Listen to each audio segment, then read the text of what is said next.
সম্মানিত ভাইয়েরা, যারা এই রক্ত ঝরানোর এই আন্দোলন করেছে আর তাদের পাশে থেকে যারা সাহস দিয়েছে, শিক্ষাজীবী, সাংবাদিক, বুদ্ধিজীবী, রাজনীতিবিদ, রিক্সাওয়ালা, খেলাওয়ালা, তাদেরকেও আমরা স্যালুট জানাই।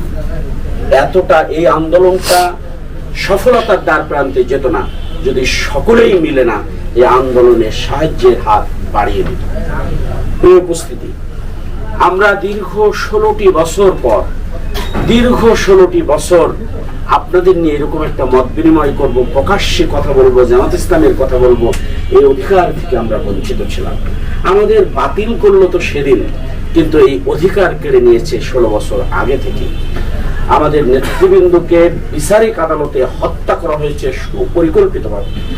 আমাদের শত সহস্র মানুষকে রাস্তায় ফেলে গুলি করে হত্যা করেছে বিনা অপরাধে।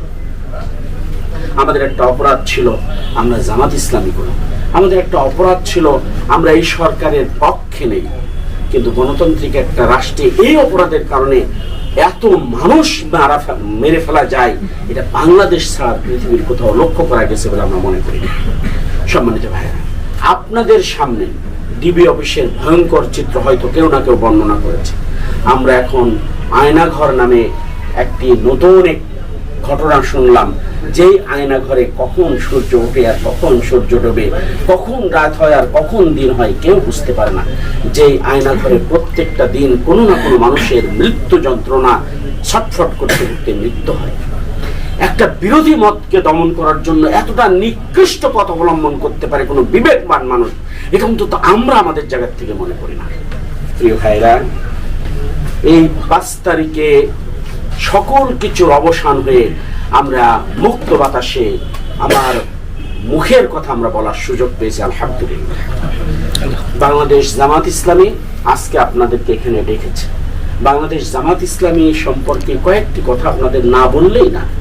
আমরা আমাদের কথাগুলো আজকে বলবো, এরপর আপনাদের কথাগুলো আমরা শুনবো। আমরা চাই আপনাদের কথার উপরে ভিত্তি করে যৌক্তিক সমালোচনার মাধ্যমে আমাদেরকে একটা সোজা পথ আপনারা দেখিয়ে দেন। আমাদের ভীষণ হচ্ছে, আমরা যেখানে যেতে চাই, এই দেশটাকে যেখানে নিয়ে যেতে চাই, সেটা হচ্ছে মানবতার কল্যাণ সাধন করতে চাই আমরা। কিটা হিন্দু, কিটা বৌদ্ধ, কিটা মুসলিম, কিটা কোন জাতির মানুষ, কিটা কালো, কিটা ধলা, কিটা মানে বেটে, কিটা লম্বা, এটা আমরা দেখতে চাই না। বরং মানুষকে যার যে নিত্য প্রয়োজনীয় জিনিস সেটা পৌঁছে দেওয়ার একটি গ্যারান্টি আমরা নিতে চাই। মানবতার এই কল্যাণের জন্য আমরা কাজ করতে চাই। 2 নাম্বার, এই দেশটা পরিচালনার জন্য একদল যোগ্য মানুষ আমরা তৈরি করতে চাই। আজকে যে ইঞ্জিনিয়ার রোডের বদলে বাঁশ দেয় তার শিক্ষার কোনো অভাব নেই। যেই ডাক্তার বিনা কারণে অ্যাডভাইস করে ইনভেস্টিগেশনের, তারও শিক্ষার কোনো অভাব নেই।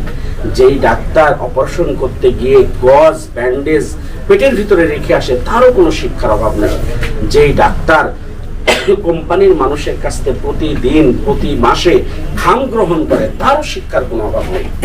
যেই সাব রেজিস্ট্রার জমি রেজিস্ট্রি করতে গিয়ে উপরি টাকা নেয়, তারও শিক্ষার কোনো অভাব নেই। যেই বিশ্ববিদ্যালয়ের শিক্ষক মানে ছাত্রছাত্রীদেরকে ভালো রেজাল্ট করিয়ে দেওয়ার জন্য অনৈতিক পথ অবলম্বন করে, তারও শিক্ষার কোনো অভাব নেই। শুধুমাত্র অভাব নৈতিকতা। এই নৈতিকতা সম্পূর্ণ একটি জাতি যারা দেশ পরিচালনা করবে তাদেরকে আমরা তৈরি করতে চাই। সর্বোপরি আমরা আমাদের সৃষ্টিকর্তা মহান রবের সন্তুষ্ট অর্জন করতে চাই। প্রিয় ভাইরা, এই কাজটুকু করার জন্য আমাদের সকল নেতাকর্মী প্রাণপণ চেষ্টা করে যাচ্ছে। সকল নেতাকর্মী আমরা একসাথে এই সমাজটা পরিবর্তনের জন্য কাজ করে যাচ্ছি। আমরা চাই এদেশের যারা রাষ্ট্র ক্ষমতায় আসবে, রাজনৈতিক বিরোধী শিবিরের কথা বলে কেউ যেন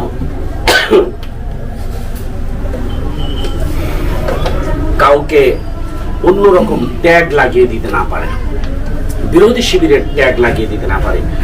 আমরা সব সময়ের জন্য এই কথাটা বলে আসছি, একেবারে 5 তারিখের পর থেকে বাংলাদেশের সংখ্যালঘু সংখ্যাগরিষ্ঠ বলে কিছু থাকা উচিত নয়। বাংলাদেশের সংখ্যালঘু বলে আপনি কাকে বলছেন? যাকে সংখ্যালঘু বলছেন তাকে বলেন হিন্দু সম্প্রদায়ের মানুষ, যাকে সংখ্যালঘু বলতে চান তাকে বলেন বৌদ্ধ সম্প্রদায়ের মানুষ, আপনি মুসলমানকে মুসলমান সম্প্রদায়ের মানুষ বলেন। তাহলে আপনি এই গরু মানে সংখ্যাগরিষ্ঠ আর সংখ্যালঘু বলে একটি বিভাজন করতে আপনি পারবেন না। যেই মানুষটা সংখ্যালঘু আমরা বলছি সে তো আমার পড়শি, সে তো আমার বন্ধু, সে তো আমার পার্টনার, সে তো আমার ভাই। তাহলে তাদেরকে বলে আমরা একটা সাম্প্রদায়িক দাঙ্গা করতে চাই, এটা আমরা হতে দিতে চাই না। প্রিয় ভাইরা, এ কারণে আপনারা খেয়াল করেছেন প্রথম দিন থেকেই আমরা এ ব্যাপারে খুবই সজাগ। কিন্তু দেশি এবং আন্তর্জাতিক একটি চক্রান্তের প্রেক্ষিতে কিছু মানুষ দেখবেন শাহবাগে গিয়ে বলছে আমাদের এটা ধ্বংস করেছে, এটা ধ্বংস করেছে, এটা ধ্বংস করেছে। আমরা খুঁজে খুঁজে সেটা পাইনি।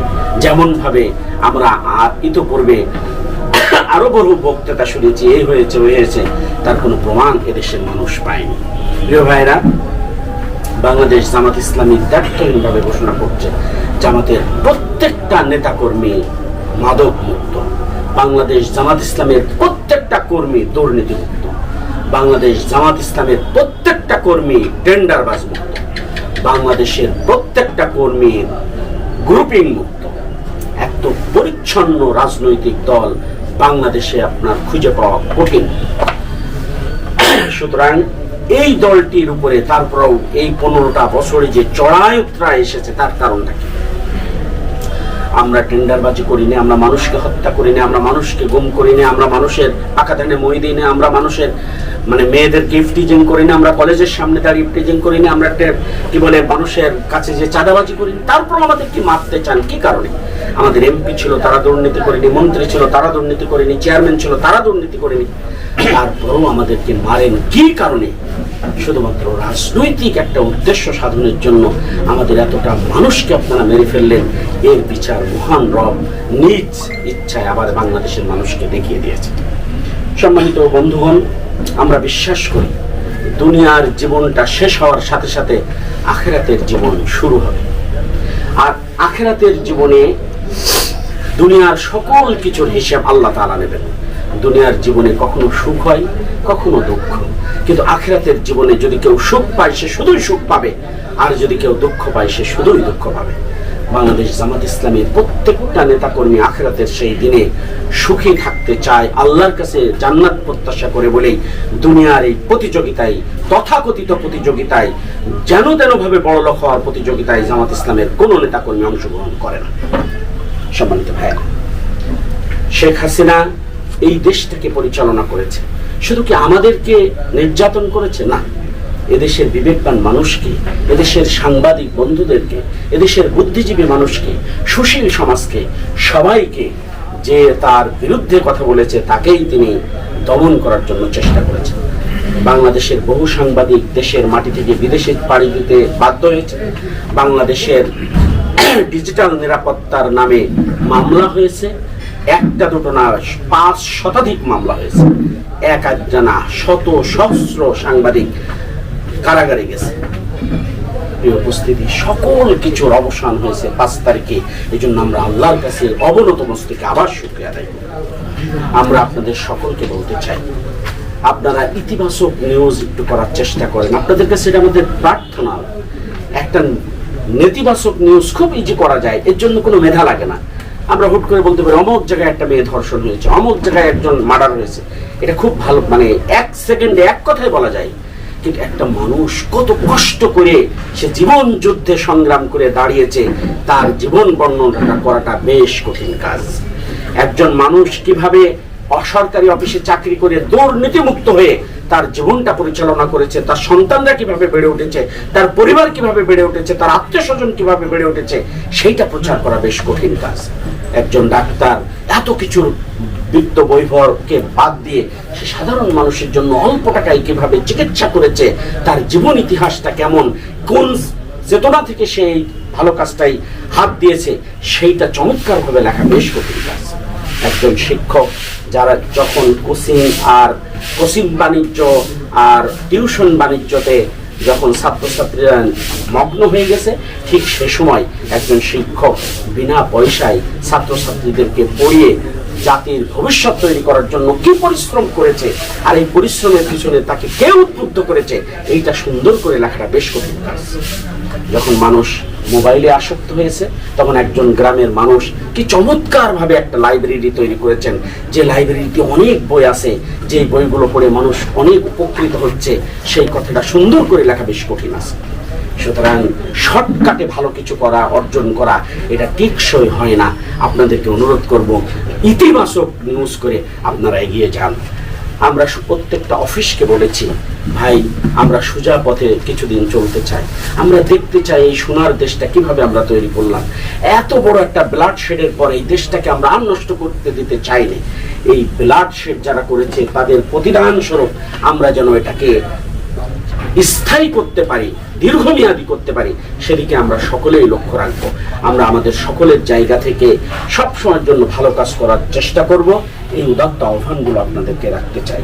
আমরা চাই দুর্নীতিমুক্ত একটা সমাজ হোক, আমরা চাই লেজুর ভিত্তিক রাজনীতি থেকে জাতি রক্ষা পাক, আমরা চাই শোষণ মুক্ত একটা সমাজ হোক, আমরা চাই ক্ষুধামুক্ত একটা সমাজ হোক, আমরা চাই বিচারহীনতার এই বিচারহীনতার এই যে কালচার, এটা উঠে যাক।